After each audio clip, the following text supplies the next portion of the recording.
À la télévision ce soir, Mathieu Noël. Eh bien Marc-Olivier, ce matin, les Londoniens se sont levés avec un étrange sentiment d'exotisme.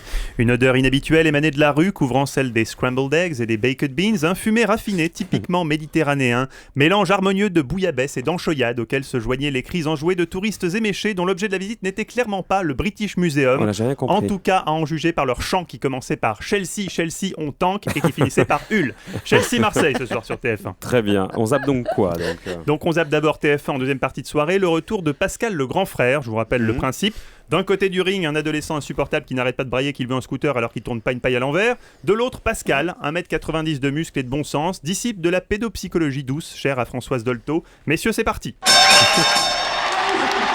Hier j'ai pécho Vanessa, je la kiffe, veux gras, je te jure, c'est trop de la Et voilà, encore une victoire pour Pascal le grand frère. N'oubliez pas, si malgré les torgnoles, vos rejetons refusent de s'exprimer dans un français correct, si tout espoir semble perdu, il reste la Winchester 210, une arme maniable, légère, mais suffisamment puissante pour régler définitivement tous vos problèmes d'ados en crise. Et vu qu'on n'est pas trop sûr de pouvoir un jour leur payer leur retraite, c'est plutôt un service que vous leur rendez. Salut, c'est Ah, Kevin. la petite sœur.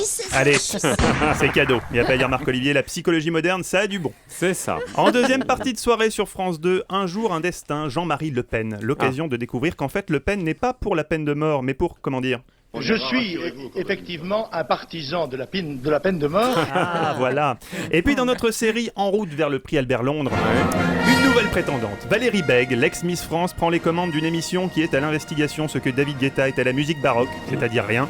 Destin d'exception. Au sommaire, je cite, les confessions de Mimi Mati. Oui. Et un retour sur la vie de Pascal Sevran. Oui. Alors la vie de Pascal Sevran, ça commence par... Il venait d'avoir 18 ans. Ça continue par... La chance aux chansons. Et puis ça finit par... Je suis effectivement un partisan de la peine de mort. Ça Bref, on a vite fait le tour. Non. Ah, c'est vrai que c'est votre ami, pardon.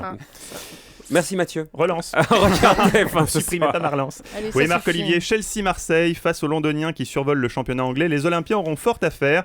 Et voir des Marseillais s'escrimer à bien jouer alors qu'ils sont nuls, c'est moche. César, depuis 40 ans, tu me terrorises, tu me tyrannises, tu m'asphyxies, tu m'empoisonnes. Mais un nul qui s'escrime à jouer un Marseillais, ça c'est encore plus moche, Marc-Olivier. C'est tout. Oui, c'était Bah, un c'est petit hommage la à Francis chute. Huster. Bof.